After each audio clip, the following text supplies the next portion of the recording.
आज यो बुटोलको गर्मीमा 3 घण्टा हिँडेर सपिङ गरेको छु। This is my first thing, it's palazzo. राम्रै लाग्यो, कम्फोर्टेबल है, यो गर्मीमा धेरै पोल्ने पनि नै। नेक्स्ट यो है त, कस्तो देखिन्छ। म यस्तो सुटहरू प्राय लगाउँदिनँ, त्यही पनि आज यहाँ ट्राई गरौँ भनेर।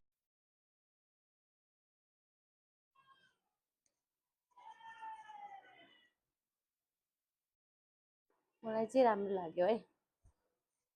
अनि यो नेक्स्ट, यो घर बस्दै लाउनलाई कस्तो राम्रो देखेको क्या मैले, होइन। मजाले बटनहरू पनि छ, ब्रेस्ट फिड गर्ने मामुहरूको लागि है। मलाई चाहिँ राम्रो लाग्यो।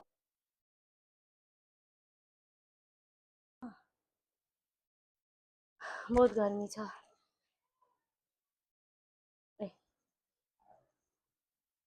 कस्तो देख्यो मलाई।